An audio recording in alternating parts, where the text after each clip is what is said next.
suspected of murdering his wife and their 4 children, he was traveling under a false name when he boarded a flight at Charles de Gaulle Airport. Paris police identified him, but not before the flight took off. With Xavier missing, he quickly became the prime suspect. It's a turning point in one of the biggest criminal cases of the last decade in France. The way he carried out the murders, systematically taking the lives of his loved ones, strongly suggests that he believed he was saving them. He hasn't been seen since the murders in April 2011. Did he take his own life or start a new one somewhere else? Several bodies buried under the porch, wrapped in plastic bags with small religious items placed next to them. Despite an international arrest warrant, he evaded police.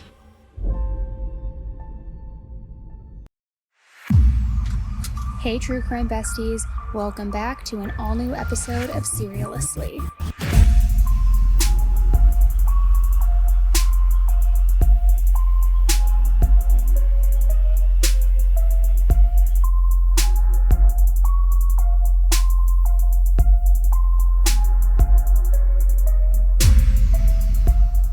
Hey everybody, welcome back to an all-new episode of Serialously with me, your true crime bestie. Can I talk? Hi, it's me, Annie Elise, who apparently can't even speak.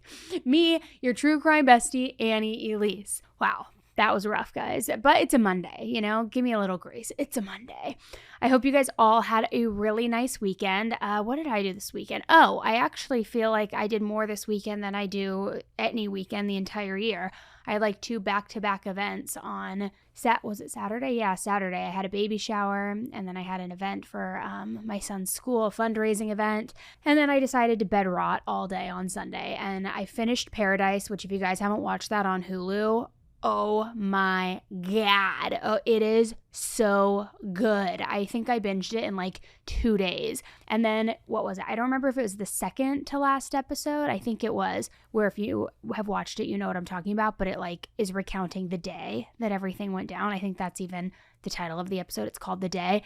I had such anxiety and nervous energy. I thought it was real. Like, I literally thought I was in the movie Armageddon and the world was ending, and I thought it was real. It's such a good show. I'm so sad there's only 1 season, because now I'm like waiting for season 2, and it's probably not going to come out for like 2 years. And then what else did I binge? I'm caught up with Severance, which is also so freaking good. And well, by the time this airs, I guess the season finale will be out. So oh, God, it's such a good show. Sorry, I probably just blew your eardrum out. And then, of course, I had to watch White Lotus. Piper Buddhism, all of that stuff. So if you're like, Annie, just shut the hell up, please. Sorry. TV's my life, okay? TV's my life. All right, so today's case, the one I wanted to talk to you about, this one is really interesting. I haven't heard a lot of people talk about it before, but I did see it on, I think it was Unsolved Mysteries, which that's always a good show, right? But they didn't really do a lot of in-depth, deep dive, nitty-gritty details that, I like live and die by. So I had to go a little bit further. I wanted to just research it because it's a really complex case. It's like hidden family secrets with a splash of deceit. I don't want to say family annihilator, but I just wanted, let me break it all down for you, and then you can be the judge. And, I'm going to stop talking. On April 21st of 2011, 5 members of the Dupont de Ligonnès family were found buried under the patio of the family home in Nantes. Dupont de Ligonnès had gone to great lengths to disguise his appearance, even undergoing cosmetic surgery. One day in October of 2011, a man named Xavier Dupont de Ligonnès called the private school where his 2 young children went. And I should say his 2 youngest children, because his oldest son, Arthur, was 21 years old and away in college. His next oldest, Thomas, was also 18 years old and at a different college. So Xavier didn't call either one of their schools, just for the youngest kids. And these 2 kids were 16-year-old Anne and 13-year-old Benoit. And he was calling the school to notify them that he just got a new job in Australia, which, if you can tell by all of these names and how I'm pronouncing them, Thomas, Xavier, these very fancy names, which I'm going to honestly do my best not to butcher, they were from France, not from Australia. They were from a town in France called Nantes, so this was going to be a big move. So he tells the school that his kids are going to be transferring to this school in Australia. And he also was asking the school not to bill him for the following month's tuition. But mainly the point of the call was just to say, hey, don't worry about them. They're going to stop showing up for class. Don't be alarmed. It's because we're moving.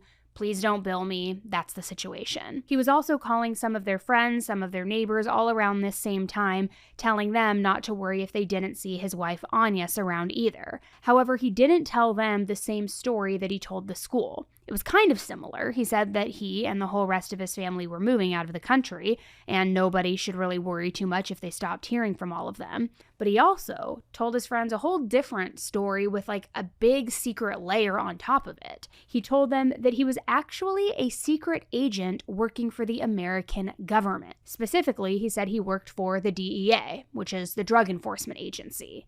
And he said that the reason that he and his family were about to leave town was because they had to now go on the run, all because his secret identity had been exposed. Which I think we can all agree right now, okay, that's a pretty wild claim. Maybe it's true, but I've also seen the movie The Americans. Maybe it's not true, and I know that's a whole different plot, but it's a show, not a movie, but you get what I'm saying. I don't know if anybody actually believed this story of his. It felt a little outlandish, but the point is that Xavier was telling basically everybody he knew at that point that he was a secret agent and they were going on the run, which I'm just going to throw it out there too. If you're a secret agent and your identity has been exposed, so much so that you and your family are in danger and you have to go on the run to another country, maybe don't expose your identity further by telling everybody you know that you're a secret agent, right? Like, that feels like step one, but what do I know? I'm not a secret agent, but FBI, if you're listening, I would love to be, so slide into my DMs. So anyway, he was basically telling everyone,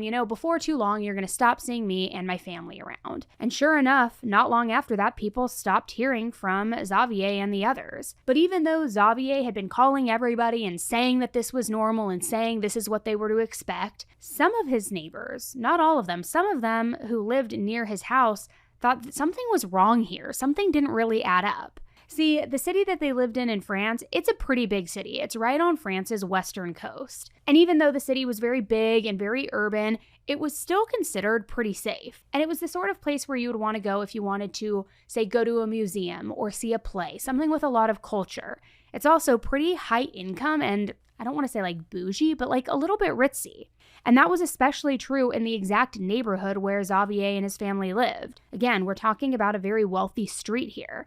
But it was also the sort of place where everybody knows one another. Everybody knows their neighbor's business. And beginning around Monday, April 11th, 2011, the other people on the block were noticing that things were off. First of all, nobody was coming in and out of the house, not even around 2 p.m. when the kids should have been done with school and when Xavier and Agnes should have been, out and about, running errands, handling their business. In fact, some people even saw a note that was stuck on the door. Now this note, it was in French and it was left there for the mail carrier. It had very specific instructions telling them to stop dropping off the mail because nobody lived at that house anymore. Which that's kind of weird, right? I mean, you just uproot and leave, which maybe you didn't have time to file the mail forwarding. Maybe you just had to leave a note and you were in a hurry because, again, your life was in jeopardy. But there was another thing that really upset the neighbors. It was the windows, because the family was all about natural sunlight, keeping everything open, bright, airy. They never closed their blinds. They never closed their shutters either. Not even when they went out on vacation. It was always open, which again, it also kind of tells you a little bit about how safe this neighborhood truly was.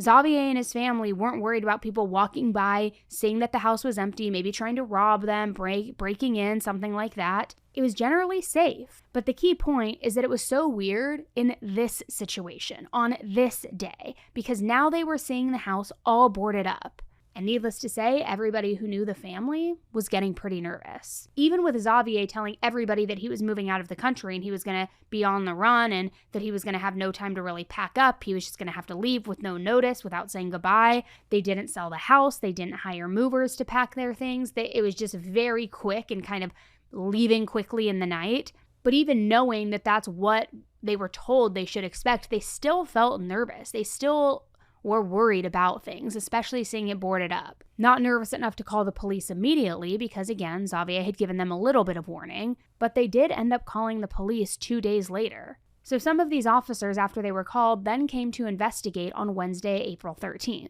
Now, at this point, it was just a wellness check, right? They just wanted to make sure that everything was safe, everything was good. So they go up to the front door and they saw all of the same things that these neighbors had seen. There was that note on the door in French about not delivering any mail any longer. The shutters and blinds were all closed. They started knocking. Nobody came to the door. But the officials still wanted to get a look inside. They wanted to make sure that everything was okay, that there wasn't some sort of foul play going on. So they ended up calling a locksmith who came and helped them gain entry. And once they got into the house, everything looked pretty normal. Nothing of value was missing. The beds had been stripped of the sheets and the blankets, which was a little bit odd, but maybe it's because they did take their bedding with them. Other than that, though, everything was very clean, very neat, very organized. There were definitely, absolutely no signs of any struggle. There was no blood, no bodies, no other evidence that you would expect to see if the family was in some kind of trouble, right? Really, the only thing that was weird and that stood out was just how normal this house looked, if that makes sense. Because again, if everyone had just uprooted, moved out of the country, you would think that they would have taken some things with them. Clothing, jewelry, books, laptops, things like that. But literally every single thing was exactly where you would expect it. Almost like they had all gone out to dinner rather than just moved out of the country and had been missing for 2 days at this point. But after searching the whole house and finding nothing of concern, the investigators just decided that the family probably went on this spur of the moment, last minute vacation, or that there wasn't anything foul play or worrisome here. So they just left. They didn't open a missing persons case on any single one of them. They didn't investigate further. It was just case closed. But as you can imagine, this is not what the neighbors wanted to hear. Because the thing is, these people were people who knew Xavier, who knew his wife, knew his family and the kids. They knew what kind of people they were. And yes, some people are very spontaneous. I get that. They'll say things like, hey, let's drop everything. Let's go on this vacation. Let's do this. Then, of course, there's people like me who are a little bit more anal, for lack of a better word, where I need to plan things out. I don't want my kids missing school. I want to plan the vacation out. I want to know what we're doing, all of that. And Xavier and his family were very much like that, very much in that second bucket of people. It would have been completely out of character for them to just vanish like that, which I don't blame the police for not knowing that, but the other people on their street, they did know that. So these neighbors kept calling the investigators. They kept saying, hey, you've really got to look into this. It is not normal. So it took 2 more days of hassling the detectives, and then finally they went back to the house for another wellness check on April 15th.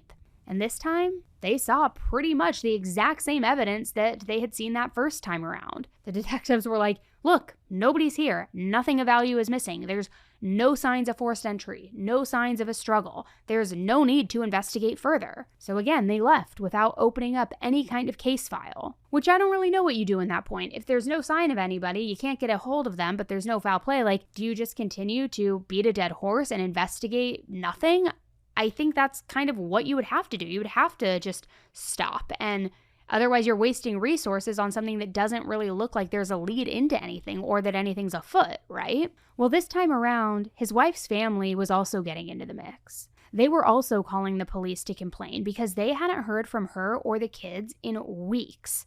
And if they were really on a vacation or something like that, then they would have called. They would have posted on Facebook. They would have done something. They knew something wasn't right here. But anyway, it still took 3 more days of the neighbors calling and his wife's relatives calling and every single person being like, seriously, this is a problem. Something is going on. So then finally, on April 18th, the police did a 3rd search. This time around, though, still, they didn't find anything. But instead of shrugging their shoulders and just calling it a day this go around, they decided, you know what, let's sleep on it. Let's come back, let's pick up this search again early in the morning, and let's see if, a set of fresh eyes and rested eyes will have a new take. So that's what they did on the 19th. And then they did the same thing on the 20th, and again on the 21st. Which I wish that I was exaggerating here, guys, but the investigators scoured this house top to bottom every single day for 4 days in a row, not counting the other 2 wellness checks from before that they did. They really wanted to just make sure that they were being thorough. And what's interesting is that on April 21st, they did notice something that they had missed on every single one of those earlier wellness checks. See, the backyard had either a patio or a deck, and there was also a garden nearby. Now, it's hard to say for sure what the setup was because most of the sources are translations of news articles that were in French, and I don't speak French, so it's really hard to know if Google Translate is getting all of the little details right. But based on what I've read, my best guess is that there was this type of elevated patio or porch, maybe raised up somehow, and then this garden was sort of underneath it or below it.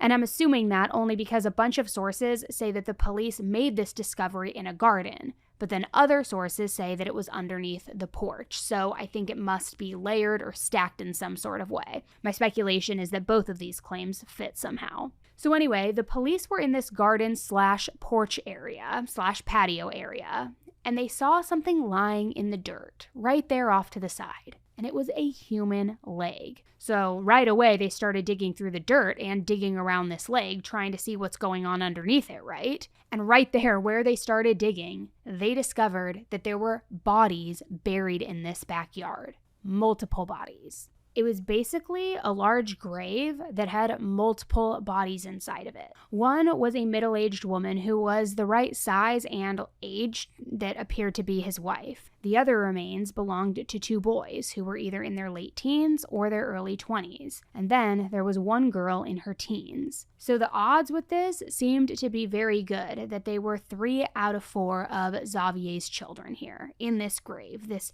makeshift grave in the backyard. The girl had to be 16-year-old Anne, and the boys were eventually determined to be 12-year-old Benoit and 21-year-old Arthur. There were also 2 dogs in this same mass grave. These were the family pets. So all of them, including the dogs, had visible bullet wounds. The police could tell how they all died without even needing to order an autopsy. And they were also all still wearing pajamas, almost like they had been killed in their sleep. Each one was wrapped in plastic and in bed sheets, those same bed sheets that had been missing from all of the bedrooms during those first wellness checks. Remember when I mentioned that the beds were stripped? That's what they were wrapped in. They were also buried with these little religious objects. I'm talking wooden crosses, rosary beads, candles, statues of the Virgin Mary, like all sorts of little religious trinkets. Now, clearly, this wasn't a formal religious burial, not at all. I mean, it was nothing where a priest was involved, nothing where there was anything formal, not at all. But it does seem like whoever buried these people in this yard wanted to have some sort of religious burial, almost give these people all the things that they needed so that they could get to heaven and be right with God, something like that. The question, of course, that everybody was wondering in this moment was, who would do this? Who would want to hurt the entire family?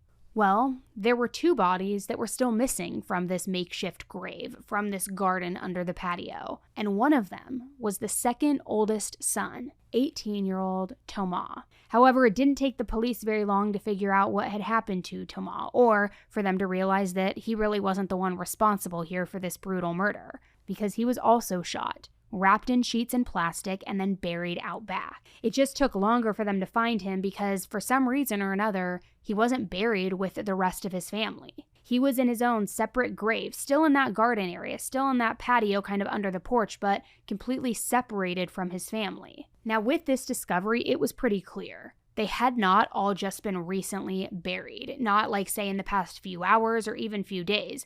They had been dead for a while. In fact, police believed they had been dead for every single one of those wellness checks, all 6 of those that happened earlier. The police just had completely missed this mass grave site that was, in reality, right under their noses. But now they were starting to get answers. They knew that the family had been killed, and they also knew that there was one person missing. One person who, to all appearances, had not been murdered. And that was the father, Xavier.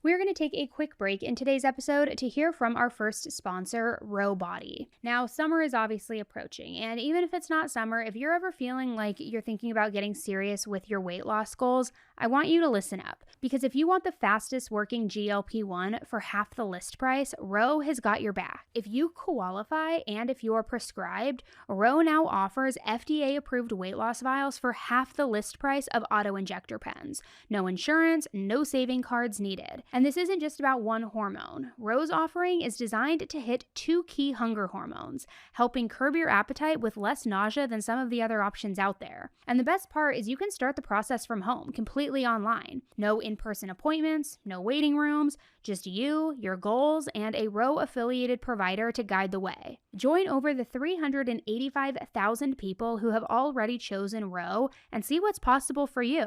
Check out Roe today and learn more. Go to roe.co/AE and see if you qualify. That's ro.co/AE. Go to roe.co/safety for boxed warning and full safety information about GLP-1 medications. Half the list price when compared to auto-injector pens and when paying cash without applying insurance or savings cards.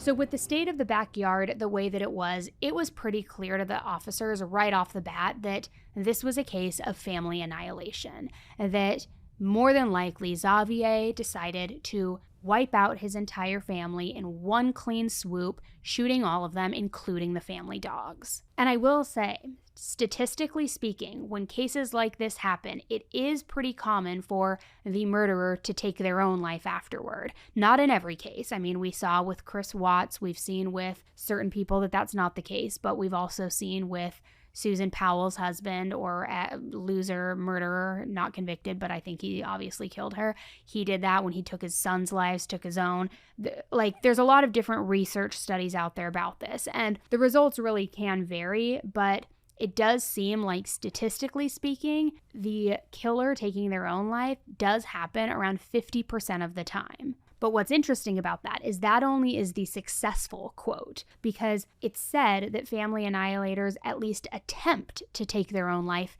81% of the time, which that's a pretty big discrepancy, right? So maybe they try, they fail, then they chicken out, and then they don't do it, which it's like, I wish you would have chickened out before you wiped out your whole family. But I just wanted to kind of give you some ideas of what those numbers are so that you can understand the thought process of this point from the investigation team is he still alive? Could he be on the run? Because, again, in cases like this, oftentimes they do take their own life. Now, the problem this time with this case was that there was no evidence that Xavier had died by his own hand, or that he was even dead at all. Clearly, his body wasn't anywhere in the house. So maybe this was not just a typical family annihilator situation. Maybe there was something more to it. So at this point, it was really hard to say anything for sure. But I do think that it's helpful to look back at Xavier's history to kind of get a sense of his personality, kind of get a sense of what makes him tick, see if maybe he did have motive or a profile that fits with your standard family annihilator. Which, to start,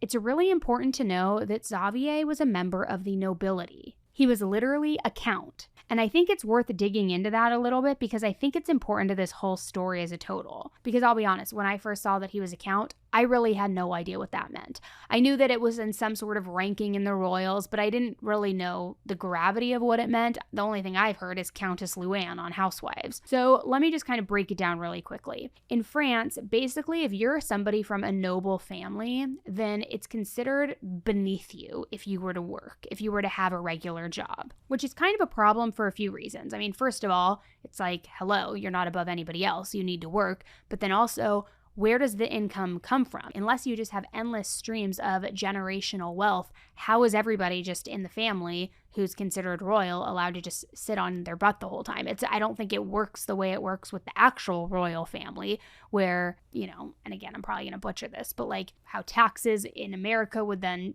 pay for that. Not like that we pay.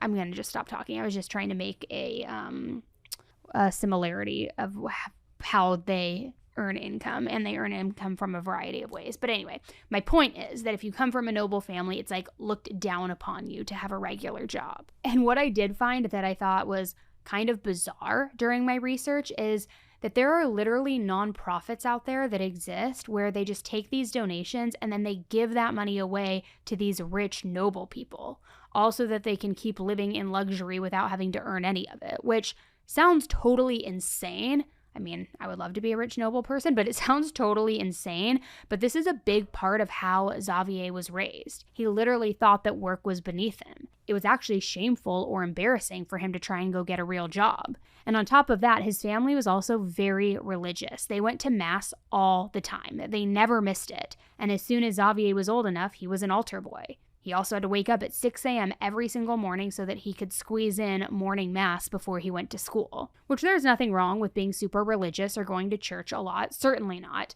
But his family took things to the extreme. I mean, their ideas about religion were actually very fringy and very, I don't want to say extremist, but right in that neighborhood. Because everybody thought that the second coming of Christ was going to come at any second. I don't think to the degree that maybe Lori Vallow and Chad Daybell thought, where, remember, they thought it was like June 2020 or something like that. But they definitely thought that it was approaching quickly. Then when Xavier's sister was growing up, she was actually convinced at one point that she was pregnant with the devil, like she was going to give birth and that the baby coming out of her was going to be Satan and that she was going to have to play this whole major role in the apocalypse. I mean, I know it's not relevant to the story, but I feel like I needed to just toss that in there as like a little anecdote because it's insane. And it just kind of goes to show and give you more insight into Xavier's upbringing and his family, how they thought that they were these chosen, special people, these very religious people, and also were used to money and not working and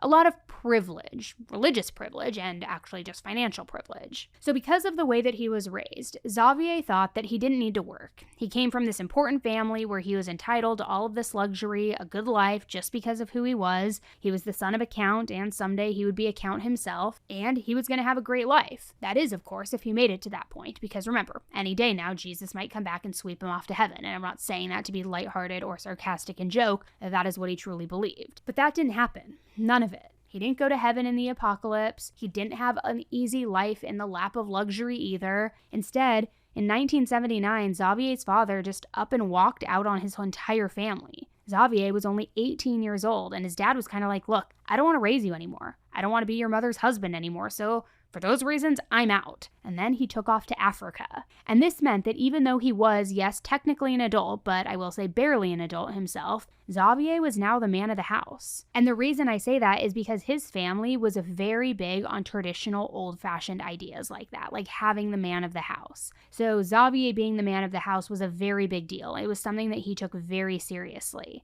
So around this time, he also gave himself a new nickname, which it's going to make me cringe to say it and gives me the ick, but his new nickname for himself was the King. As in, he was literally going to his mom and his sisters, saying he would take care of them, he would provide for them, but in exchange, everybody had to agree that he was in charge. Xavier made the rules. Xavier told everyone else what they could and could not do. Just a complete control freak. And you know, if somebody's a king, what do they need alongside them? A queen, right? So it was sometime in the late 70s or early 80s, and he started dating Agnes. Now, she was only a year or two younger than him, so they were around 17 and 18, maybe 19 years old. But if you're imagining these hormonal teenagers like sneaking off to hook up, you got it all wrong. Because one of the things that Xavier really liked about her was that she was very devout. Like him, she had grown up Catholic. She believed in God. She also believed the second coming of Jesus, all of the things that he cared about as well. She also had very traditional values, especially when it came to women submitting to men. And that was very important to Xavier because remember, he liked being in charge. He liked having this girlfriend that he could boss around who wouldn't stand up to him, where he would just be the one who ran the show. Which I'm sure a lot of you are starting to see the red flags in this, right? I mean, his need for control, his need to dominate, his privilege, all of these things. So they dated for about 10 years, and I don't know the exact date for when they started dating or when they exactly broke up, but I do know that around 1989 or 1990, Xavier decided that he now wanted to be single. He wanted to explore the world as a single guy, a single king, which cringe. And from the sounds of it, it sounds more like he just wanted the freedom to be able to hook up with whoever he wanted to all of these different countries that he would go and visit. So he basically told Agnes, like, hey, see you later, and I'm out. I don't want to be with you anymore, and he took off to the United States. Which that's got to be a little bit of a culture shock, because Xavier had spent his whole life thinking that he was going to be the future count, that he was special and better than everybody else. Then he went to the United States, this country that does not have nobility, where being born with a certain name doesn't really entitle you to any special respect. I mean, at least not officially, but we know nepotism is like in full force here, right? So anyway, while he was in the States, he sort of reevaluated his beliefs. He met some different businessmen who had made fortunes by actually working, and it started to get Xavier thinking that maybe he should get a job after all. But he wasn't going to get a job at like your local restaurant or fast food chain, nothing like that, nothing with like heavy duty manual labor. He wanted more of a upscale job. He wanted to own his own company. He wanted to dabble in investing, something that, something like that, where he's not really getting his hands dirty, but he still help his ego enough to tell people he has his own company or his own job. So then Xavier came back to France, and he had this brand new perspective and a whole new way of seeing himself. He was now at this point too ready to settle down. He was ready to marry Agnes and get a job. So imagine his shock when he has this whole plan ready to go. He's figured out his whole life, and so he calls Agnes, says he wants to be with her again, but he finds out that she's pregnant and the baby isn't his. Because as it turns out, he wasn't the only one who was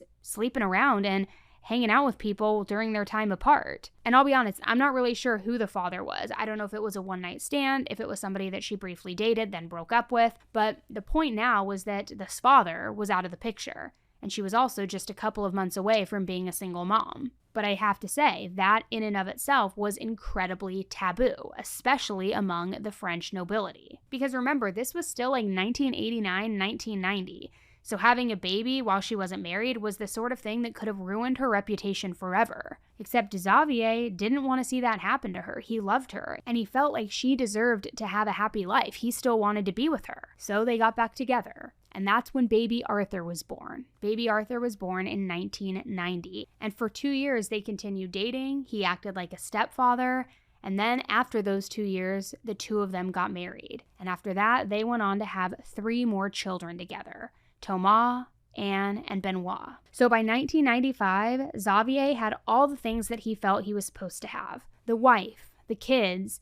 Heck, he even got his father back, because that year his dad decided he had enough living this bachelor type life in Africa. He came back to France and he tried to restart his relationship with Xavier. Now keep in mind, his dad had been out of the picture since he was 18 years old, and now he was 33 years old. So he had spent almost half of his life without any type of father figure at all, which you might expect him to at that point be like, no dad, beat it. Like, it's too little too late. You blew it. But that's not what he did, because like I said, he was traditional in a lot of ways. He still wanted that nuclear family, that whole family, his relationship with his father. So he welcomed him back with open arms. And he even asked his dad to help him with some spiritual guidance. Because for whatever reason, right around this time, Xavier was starting to deal with some doubts for the first time he ever really had in his entire life. And the doubts I'm talking about is, at this point, he was really starting to question things like, are God, Jesus, heaven, do they really even exist? Are they real? Have I been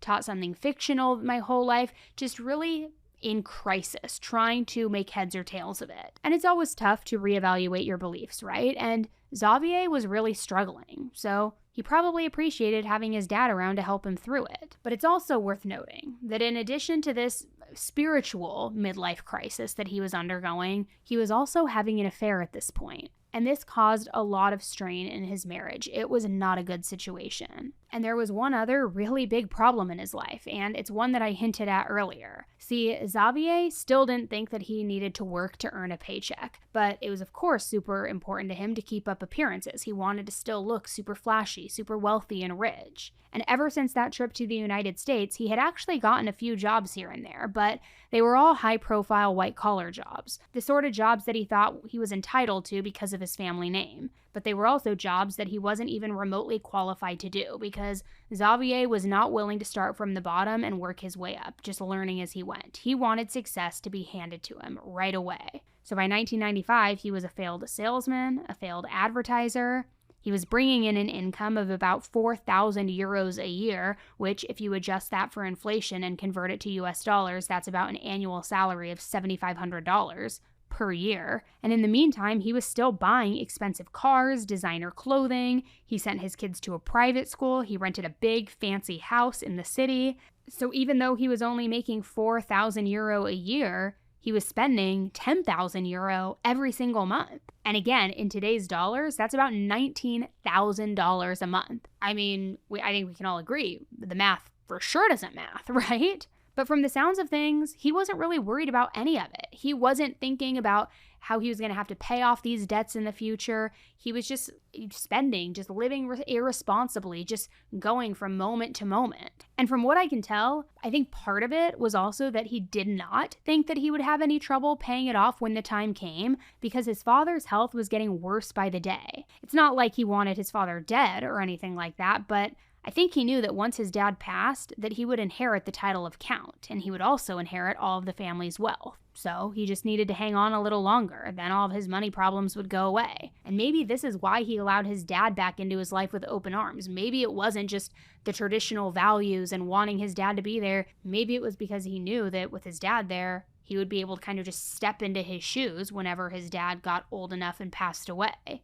But it took his dad a while to finally pass away. And during that time, Xavier just went deeper and deeper into debt. At one point, he even borrowed 50,000 euros from his mistress, which today, that's like borrowing 95 grand from your mistress. That's crazy, which not only was this woman sleeping with a married man, but she was giving him money, giving him more money than people make in a year, which I don't know how he had her under that spell. Maybe he was promising that she would be the countess one day, that he was going to, of course, have like 20 times that amount of money and he would give it back to her. I don't know, but sounds a little short-sighted if you're asking me. But even though that was a lot of money, all of that cash still wasn't enough. He and his wife had to borrow even more money from some of their relatives, all just to try and keep their head above water. And this was not okay for Agnes. She hated having to beg her family for money, especially when it wasn't even necessary. Xavier could have just kept to a more modest budget. He could have limited the spending, moved to a smaller apartment, sold some of his cars, bought cheaper clothing. But instead, he was trying to keep up the appearance of being this flashy, rich, wealthy guy. Meanwhile, she was completely humiliated because they were living beyond their means. So she and Xavier started fighting. And we know that one of the number one arguments and cause of divorce in spouses is money, right? And that is what they started fighting about all the time. Money. But he kept saying the same thing to her. Just hold on a little longer. I'll be count soon. We'll get a huge inheritance payment.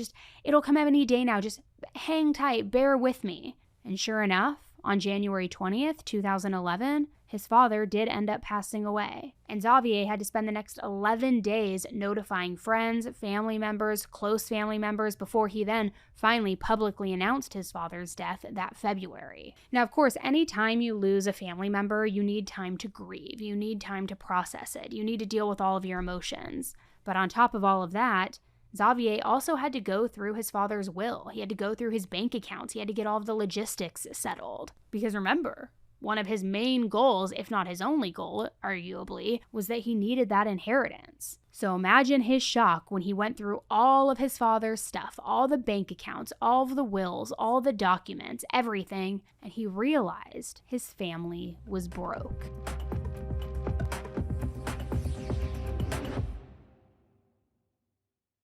Today's episode is sponsored by Liquid IV. Now, summer is finally around the corner, and me and my husband have already started planning beach days, long walks with the kids, a few family outings, but with all that time in the sun, I feel like staying hydrated is a non-negotiable, and I'm somebody who doesn't drink a lot of water, so it makes it really difficult, and I know I need to not only be hydrated, but I also want to have all of the energy to actually enjoy the day and to keep up with the kids and just feel good. So that's where Liquid IV comes in, which is a life hack that I have been using for the last couple years. I always keep a few extra packets in my bag with me because it's my go-to before going outside, sometimes on the mornings when I'm not feeling so hot, wink, wink. If I know I'm going to be outside all all day, if I'm going to the beach, I just tear open a stick, pour it into a 16-ounce bottle of water, shake it up, and I am good to go. And it not only hydrates way better than water alone, but it actually tastes great. I can chug this down. And so it's so good. I mean, the new raspberry lemonade sugar-free flavor is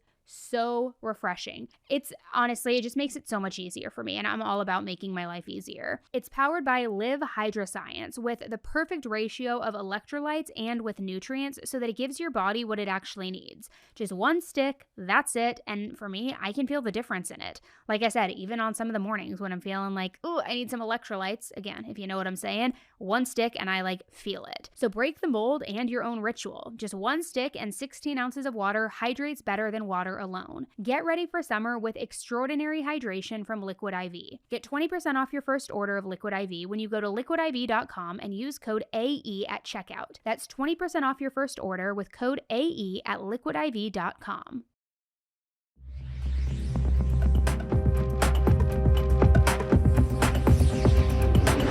Xavier really only inherited one thing that had any value at all, and that was a .22 caliber rifle. And get this was also the exact same kind of rifle that was later used on his children, his wife, and his family dogs. Talk about a sicko, right? And on top of that, beginning right after his father's death, Xavier got into the habit of going down to the local shooting range and then practicing with this gun.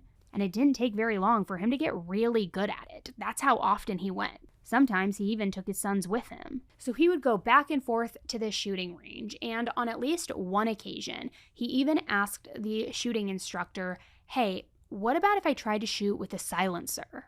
Where could I get a silencer? How would that work? So the instructor shared some information. I don't know exactly how they answered, but then he went out, bought a silencer, and started practicing with that at the range. And during the last week of March 2011, he visited this range 4 different times. 4 times in 1 week. And around this time, he was also making very disturbing comments to his family.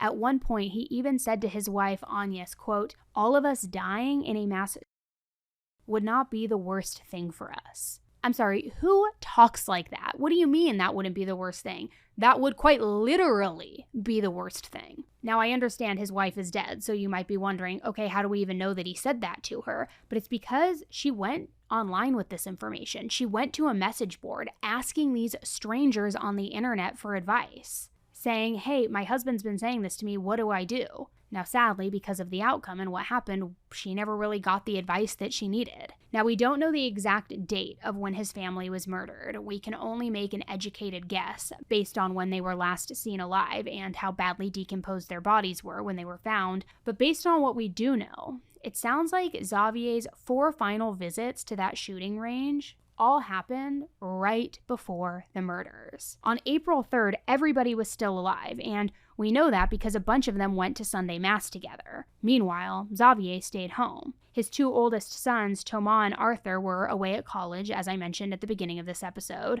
but Agnes and the younger kids, Anne and Benoit, were all at church. People saw them. Afterward, the 3 of them met up with Xavier and they all went out for pizza.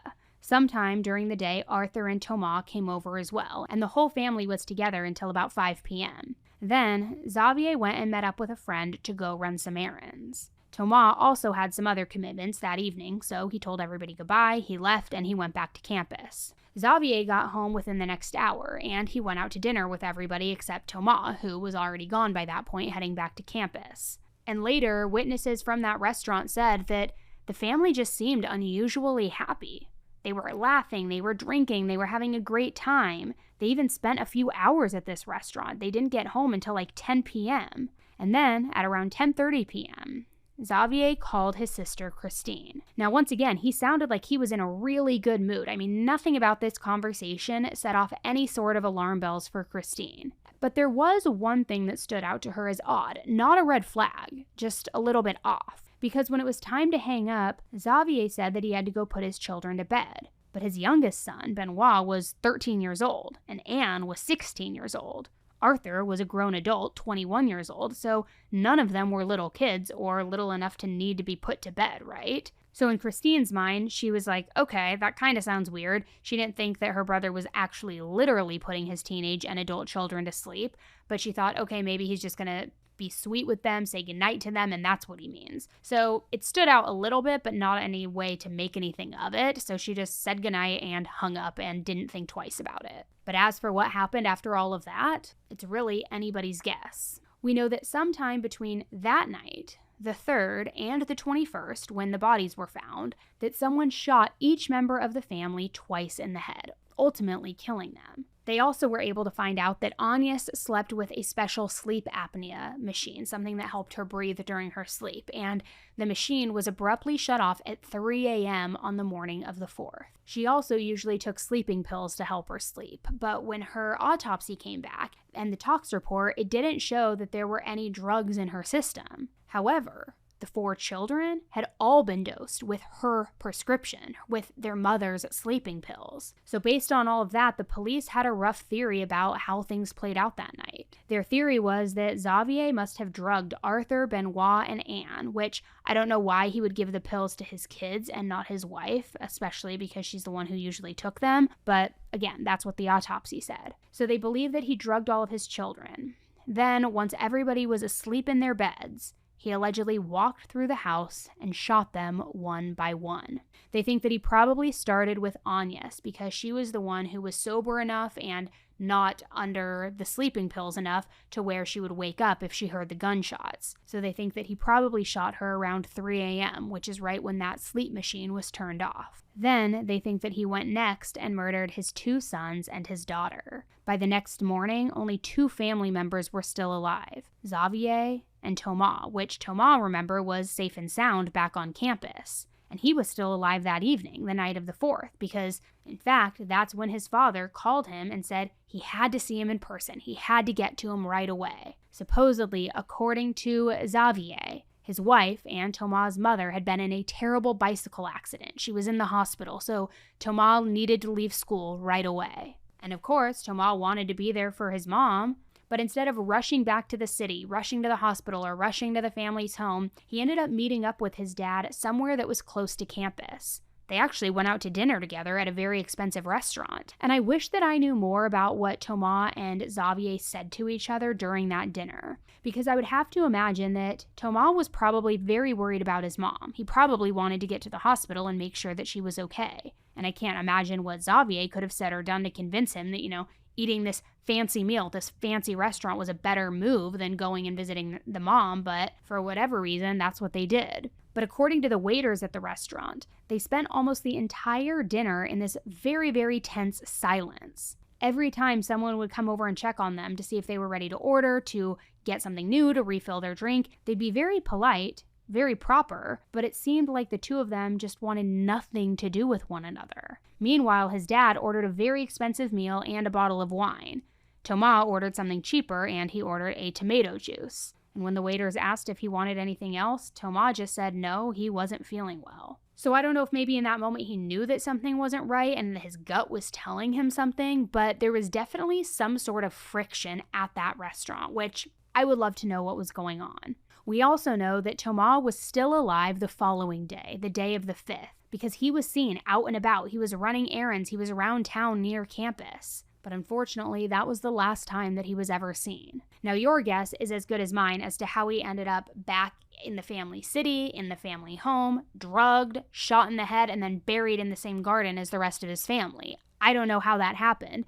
We know that his dad tried to lure him once with this fictitious accident. So did he lure him there again under false pretenses? And obviously he never went and saw his mom in the hospital, but then was running errands around campus. So did his father admit to lying about the accident? And is that why the dinner was tense? There's a lot of uncertainty here, and I'm interested to hear your perspectives on this. But we do know that he eventually was lured back to the house or somewhere where he met up with his dad. And that explains why he was in a separate grave from the rest of his family, because he was killed 2 days or more later than they were. And then once Thomas was dead, Xavier stayed in that house for another week. He was out running errands. His neighbors all saw him coming and going, which now, after the investigation, we know what those errands were. He was buying shovels. He was buying other digging equipment, lime, cement, all the things to try and conceal bodies. I mean, clearly he was stocking up on all of the tools that he would need if he was going to try and get away with murder. But his neighbors didn't really know what he was up to. They didn't know that something was disgusting and sinister that was going on in his backyard. All they knew for sure was that he was home and he seemed fine. There were no signs that anything was wrong. I mean, not at first. They just assumed he was up to his usual business. And that's why it ended up taking people multiple days to even call the police, to even be worried enough to call the police. And this is in spite of him telling everybody all of those stories about being this undercover DEA agent who had to go on the run. And the other really interesting detail that I found out was he was also sending threatening emails to his mistress. Not actually threatening to kill her, but saying things like, quote, she would live in hell for the next 30 years. Which I don't know how he's going to make her do that, if he's meaning like, not real hell, but maybe a version of hell. I don't really know. But for whatever reason, it freaked her out enough that she called the police and she reported him for threatening her. But the police didn't really do anything with this. So this creep, this guy just spent a week, give or take, living with the dead bodies of his family. Out running errands, going to bed every night, that same bed where he allegedly shot his wife to death. He would eat breakfast, lunch, dinner at the kitchen table, the same table where his children used to eat meals with them as a family, all while his wife and kids were rotting in his backyard. What a sociopath. Now, the last time that he was ever seen in his home was on April 10th, because on that day, he got in his car, he drove away, and he left the house completely boarded up, locked up, and shut down behind him. Remember, that's also when he called the school saying, we're moving to Australia, don't bother checking in, don't worry that the kids are going to just stop showing up. So again, clearly, Xavier did not take his own life when he reportedly killed the rest of his family. He was just going about his business, living his life, acting like he didn't care about anything. I mean, certainly he didn't care that his wife and his children were dead. And I really wish that the police had investigated just a little bit earlier in all of this, because maybe they could have caught him while he was still living in that house, when he was making those cover stories about moving to Australia or being a secret agent. But by the time anybody actually thought to search the house, even for the first time, he was long gone. But I've got to say, for a guy who was on the run, Xavier really was not doing a very good job of staying hidden. He was using his credit card to buy meals. He was using his card to book hotels. He was traveling all across France, leaving a literal digital paper trail. And when he would check into these hotels, he also used his real name. I mean, he was not covering his tracks at all. He also made withdrawals from the bank. I mean, multiple times too, pulling cash out, pulling money out. So based on all of that information, we know exactly where he went after he left his home on April 10th. And from the sounds of things, it was almost like he was replaying his life in reverse, going to all of these different places that had been so important to him before the murders. He started by visiting college campuses where Arthur and Thomas had been in school. He drove to an old house where he used to live with his wife years ago. He even stopped at places that he and his wife had thought about living in, but never pulled the trigger to live in. And that was probably a poor use. I shouldn't have said pull the trigger, but you know what I mean. It's just the expression. Also, at one point in his life, he had enlisted in the military, and he ended up changing his mind right away and he quit. But now he went and visited that base where he would have been stationed if he did stay with the military. So it's almost like he was going to all of these nostalgic places and these like key moments of his life, even key moments that never materialized. So he started out this road trip, staying in all these fancy, super expensive hotels, living this life of wealth and luxury. But then, by April 14th, the cash was gone. He ran out. And so that's when he decided he had no other option but to check into a budget hotel. Now, by now, he had made it to the south of France, and he was in a region that was not too far from where he had grown up. This place was really special to him because this is where he grew up as a child. So again, you start to get this sense that he was almost trying to recreate like the greatest hits of his life or things from a time in his life when he remembered being happy.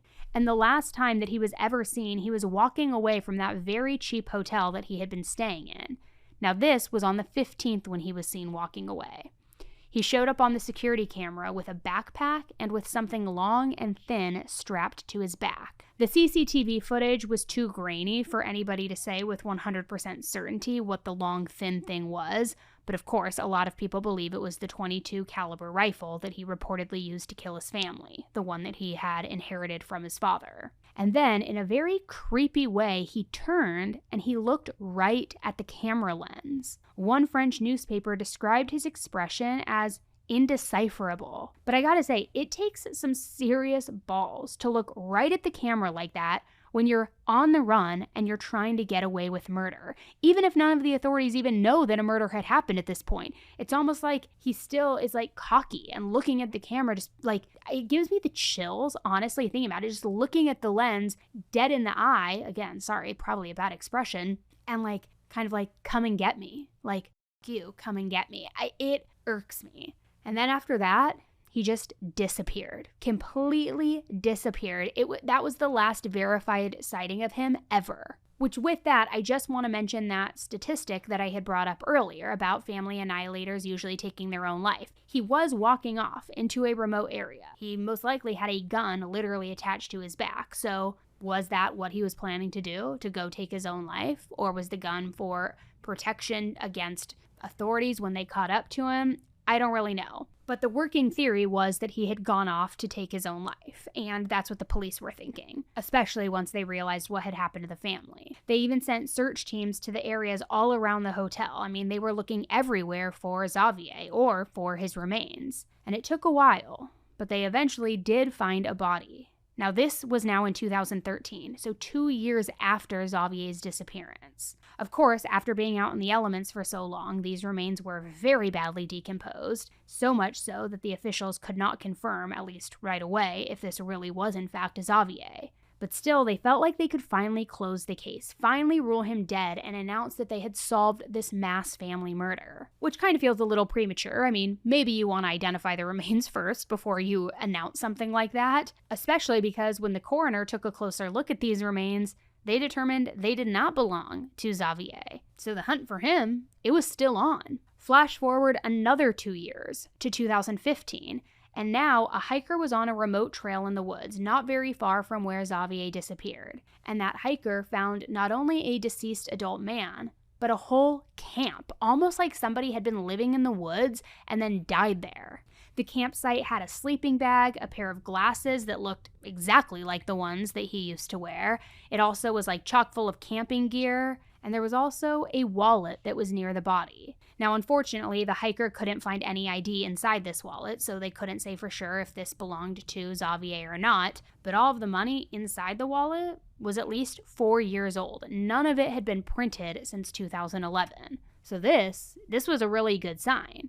Once again, everybody was really excited that they had finally found him, that this case was going to be closed, that they could finally declare him as dead. Except when the coroner checked this person's DNA, it was not a match. It was some other unrelated guy who went missing in the woods and then died right when Xavier also went missing in that same part of the country. I mean, talk about a coincidence, right? So by 2015, the authorities still had not found Xavier. They still couldn't say for sure whether he was dead or alive, but they felt like even if they weren't totally certain, they still had a pretty good hunch. I mean, clearly this guy hadn't been seen in public for 4 years. He hadn't used his credit card, he hadn't made any withdrawals from the bank. I mean, chances are of him being dead or alive, I mean, they were definitely leaning toward dead. They felt good enough about him being dead that a prosecutor even publicly announced that she believed he had taken his own life. But I want to be clear, in that same statement, she also added, quote, "We will be sure of it the day that we discover his body." And of course, just a few months after that second body was found and determined not to be Xavier, tips started pouring in that he had been seen, and he had been seen alive.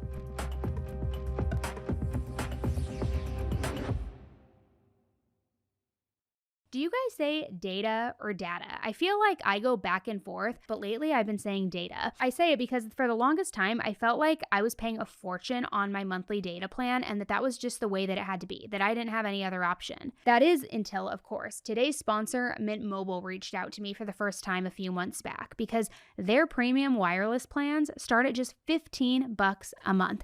I thought that was fake news.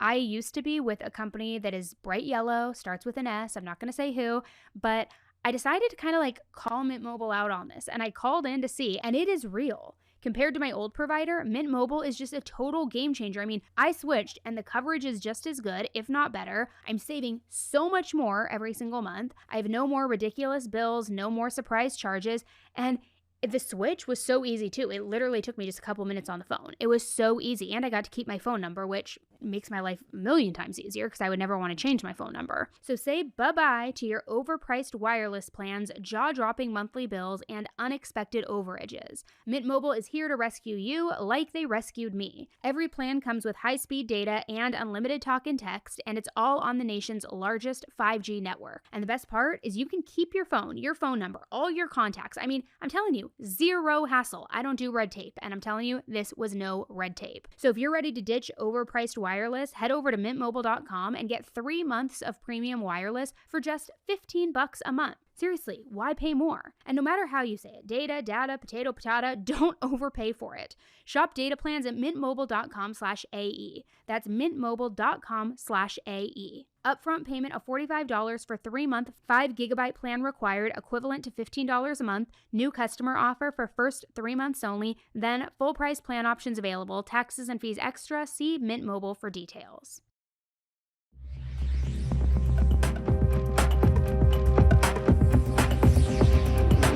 In July of 2015, a reporter with the European news network called AFP got a very weird letter in the mail.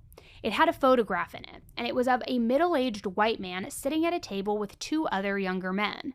Now, the journalist didn't immediately recognize the men in the picture, but they looked like they could have been Xavier's 2 oldest sons. And this picture had a note written on the back of it. It was written in French, and when you translate it to English, it says, "I am still alive." And then underneath it, it was Xavier's signature, which, okay, it could certainly be a hoax. I mean, it wouldn't be the first time that somebody tried to jump on the bandwagon and get famous for a murder that somebody else committed, but it also is kind of giving like Zodiac vibes a little bit. Like, is this guy such a egomaniac and narcissist that he is pissed they haven't found him yet, and he's sending a photo of him with his sons saying he's still alive to taunt them, to like claim this notoriety? A little unhinged, right? So just to be safe, the authorities took the letter and they did a bunch of tests on it. They were checking for fingerprints, they were analyzing handwriting, they were doing everything they could. Now remember, that was in 2015, and to this day, they have not released their findings. They literally will not come out and say if they think that this letter was from him or not, which is honestly kind of crazy to me, because if it was a hoax, why not just say that? Why give any more attention to whoever wrote this letter if it was a fraud, if it was all fake? Why not make it clear to everyone that it was all fake? Now, on the other hand, if the letter was real and the fingerprints did match Xavier, wouldn't people want to know that as well? Just to give them a heads up like, hey, it looks like this guy is still alive. Let's get this manhunt going again. Be on the lookout. Let me know if you see him. Also, by the way, he's probably armed and dangerous. Like, something, anything. I mean, I just don't see what the police would have to gain by being so secretive about this kind of thing. But it gets even weirder, because that's not the only evidence that could suggest that he's still alive. There's also been a ton of sightings of men that completely match his description. One of these tips was in January of 2018 when they said that they saw somebody who looked exactly like Xavier and that they were now living as a monk and took a vow of silence. Pretty convenient, right? Because the police can't just go into this monastery and start questioning all these monks who took a vow of silence. I mean, nobody would be able to answer them, right? So it was all very complicated, but they still wanted to follow up on the tip. So they did a very surprisingly quiet raid. The officers wanted to respect these people who were just trying to live their lives, practice their religion, and be in peace, but they also, of course, wanted to find Xavier. But when they finally tracked down their suspect, the guy that they were told was him, it wasn't him. It was just a guy who looked like him. Then, in October of 2019, the officers got another tip, and this one was a lot more promising because a man had just been arrested in Glasgow, Scotland.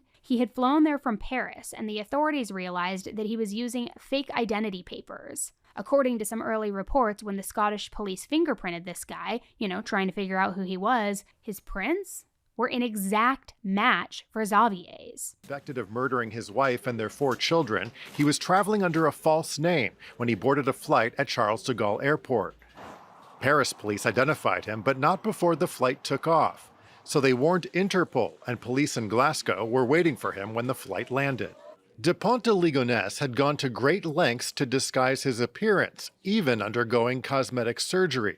Investigators were able to identify him by his fingerprints. Which we know fingerprints don't lie, so the police had him. This was it. Except even though fingerprints don't lie, some anonymous tipsters do lie. And as it turns out, the fingerprints were not an exact match. The Glasgow police only managed to get a partial fingerprint from this man, and while it looked, yes, like Xavier's fingerprint at first, the full prints ended up being different. So this guy wasn't Xavier, and a DNA test also proved that he was not the man that the police wanted. Which, I'll be honest, I don't know why this guy was traveling around with a fake ID, but whatever the reason was, apparently the police weren't very concerned about this. They had bigger fish to fry, so they let the man go without pressing any charges. And they had tons of tips to go through trying to find Xavier. By 2020, there had been an estimated 800 to 900 reports that were made by the police. Now keep in mind, it had also been 9 years since the murders, which that works out to roughly 100 sightings per year, but that's a lot.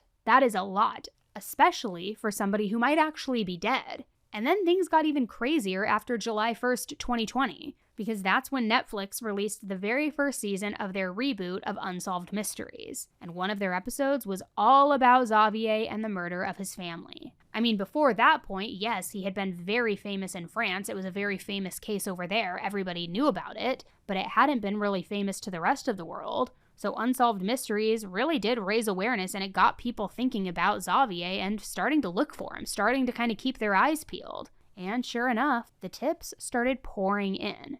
Now, I told you how in 2020, the police had taken about 800 to 900 tips about him.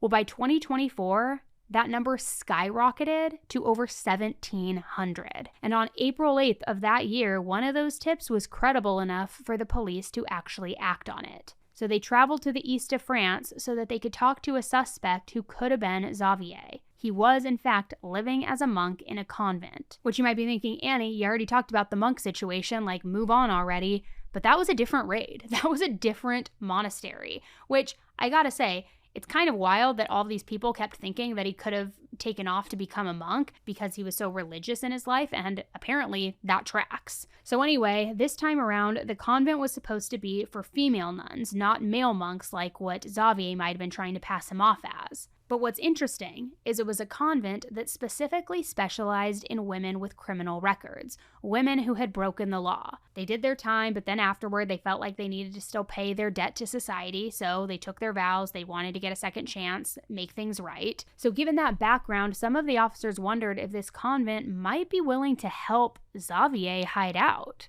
Like if he showed up and said that he felt so bad about murdering his family and he wanted to make right with God, that they would help him do that. Would this convent, which already specialized in helping to rehabilitate other criminals, take him in? Would they really hide him from the police if they thought that they could save his soul by doing so? Well, it was definitely worth investigating. And the good news is that this convent was not under a vow of silence. So it was a lot easier for the police to start questioning the nuns and the other staff. They took 7 statements in total. 4 of the people that they spoke to said that they had never seen anybody who looked anything remotely like Xavier on the grounds. But the other 3, they weren't so sure. They acknowledged that a traveler did stop by, stayed there a few days, and then left, and that traveler could have been Xavier.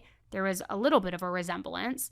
But it wasn't a slam dunk. Nobody could say for sure, and nobody was willing to really stand up and say that it definitely was him. And either way, even if that guy had been him, he was long gone now, and the police didn't know where he had disappeared to. However, the nuns were able somehow to find some old soda cans that this man had drank out of. So the police took them and decided to run some DNA tests. But I've done a lot of research and I haven't been able to find any kind of announcement about the results of this test, which I don't know if that means that things were inconclusive or if they determined that the guy wasn't him. I'm not really sure. But the point is, to this day, people still don't know if Xavier is dead or alive, which also means, technically, his family's murder has not been solved. They have not seen justice in this. Which, in theory, there is still a chance that he could go to trial, that he could be arrested, that he could be charged, all of those things, and the authorities don't want to blow that chance by closing the case prematurely. But that also means that if he hasn't been charged and locked up and found guilty yet,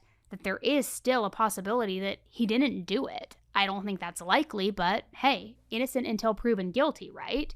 And if that's the case, then that would mean that there's some other killer out there just walking free and that they got away with it. Now, it may not surprise any of you guys listening to know that there are a lot of conspiracy theories floating around out there. So many saying that he was innocent, that he was framed, that's why he went on the run. And a lot of those conspiracy theories come directly from the people who knew him best. Family members, people who used to work with him, people saying there is no way that he is capable of this. His lawyer even gave an interview where he said that not only did he think that Xavier was innocent, but he actually thought that the whole family is still alive, that their murders were fake. Which, in case you can't tell already, that theory is absolutely insane, but buckle up and listen to this because it's wild. So you'll remember before the murders, he told everybody he was this undercover DEA agent, right? That he had to flee because his job was so dangerous, he had been exposed. Well, apparently the lawyer thinks he was in fact telling the truth, which, for the record, he wasn't. And I can say that with total confidence because the DEA has very strict rules about who they are willing to recruit to work with them, and you do have to be an American citizen. You have to be trained somewhere like Quantico. So this never would have happened because obviously he was not an American citizen. So there's also no record that he ever set foot at Quantico, let alone going through this full-on secret agent training program. But anyways, his lawyer thinks that he was an exception to all of those rules and that he got recruited to be an American spy. Then, when it was time for his mission to end, he was worried about some of the dangerous, violent drug dealers coming after him. So he and the US government decided that the only way to make sure that Xavier and his entire family would be safe would be to fake a huge mass murder. Pause for a reaction. Literally, I'm like rolling my eyes so hard right now. And he says that they did it by getting their hands on other people's bodies. But of course, he hasn't explained who those bodies he thinks belong to. I mean, he hasn't said if the DEA murdered a whole different family or just grabbed some corpses out of the morgue. I don't really know. But the point is, he thinks that some government agents buried these other people's bodies in the family's backyard, and then they had the real Agnes, Arthur, Thomas, Anne, and Benoit all escape to another country with new identities. And he says that this is the most likely explanation, because according to him, there was no way that Xavier could have killed his entire family and buried them. Not only because it didn't fit his personality, but also because he wasn't physically capable of it. He apparently has a bad back, and he just wasn't suited for digging with a shovel and then hauling bodies around. This according to his lawyer. He also thought that it was pretty suspicious that nobody who actually knew Agnes or the children ever came and identified the bodies. Again, according to the lawyer, which I haven't been able to verify if that detail is true or not. But he also says that the police refused to let anybody ever view the remains. And the official reason for that is because they had been buried for something like 2 to 3 weeks by the time they were found, so they were really badly decomposed. And so the police were worried that the sight of seeing these bodies would be far too disturbing and traumatizing for anybody who knew them. But the lawyer also says that the coroner skipped any type of DNA testing or dental examinations, anything else that could have verified their identities. Which again, I don't know if that's true or not, but according to him, there's only one reason that the authorities would do that, because they knew that the records wouldn't match, and they were all in on this cover-up. Which, don't get me started, I love a good conspiracy theory, I truly do, but there are so many holes in that theory. And what's the thing? Occam's razor, right? It's probably just the most obvious scenario is probably the right one. It's probably that he was in so much debt, there was no family inheritance, he felt like he couldn't go on and he didn't want to live this more humble, downsized life, so instead it was easier to just wipe out his entire family, right? Rather than him being some Jason Bourne DEA, I've never seen it, so I don't know if that's what it's about, but some like Bond DEA agent who then the government helps stage a mass murder to get his family off to hiding. Fat chance. And if that was the case, okay, let me just throw this out there as a little nugget. Let's say that was the case, okay? Wouldn't the whole purpose, if you were trying to get away and live under a new identity, why would you be on the run and then buying shovels, having receipts for that, and then also looking at the CCTV footage straight in the face? That don't quite track, my man. So it just doesn't hold up, does not hold any water. But as ridiculous as I believe this theory is, A lot of people have spoken up and said that they believe he is innocent. This includes his own mother and his sister. In fact, his sister Christine is so convinced that he's innocent, and she's so anxious to clear his name, that she wrote an entire book about what she thinks really happened. It was in French, but you can translate the title into English, and it's called Xavier, My Brother, Presumed Innocent. According to Christine, the whole murder was staged, and it was just like the lawyer had said earlier. It was all a cover-up, and nobody got killed. Now, whether or not you believe that, that's where things stand right now, as of today. Xavier still has not been found dead or alive. That also means that he has not been charged or convicted of anything. And lots of people have their theories, that is for sure, which I'm curious to know, what's your theory? What side of the argument do you stand on? Do you think he did it, he's on the run, and he probably took his own life, or maybe he's still hiding out there? Or do you think that this was all an elaborate cover-up, and that he and his family are well, alive, safe, happy, good, and that it is just, a non-American citizen who was recruited to work for the DEA, and then the most elaborate cover-up of a family mass murder that I've ever seen was executed? Look, I don't work for the Secret Service. I wish I did, but maybe things like this happen. Maybe things like that show The Americans and Homeland and all of that are real. I'm sure to an extent they are, but how real is it? So, I don't know. Let me know what you guys think. I know this was an extra long one today, but like I said at the top of this case, it was just a really wild one. So I wanted to share it with you. I want to get your thoughts on it. Tell me what you guys think. All right, guys, thanks so much for listening to another episode of Serialously with me. I appreciate it. I'll be back on the mic with you first thing on Thursday with an all-new headline highlights where we will break down everything happening this week in the true crime world. All right, guys, until then, take care, be nice, don't kill people, stay safe, don't join any cults, and please, please, please don't go undercover as a DEA agent and kill your whole family. All right, guys, thanks. Bye.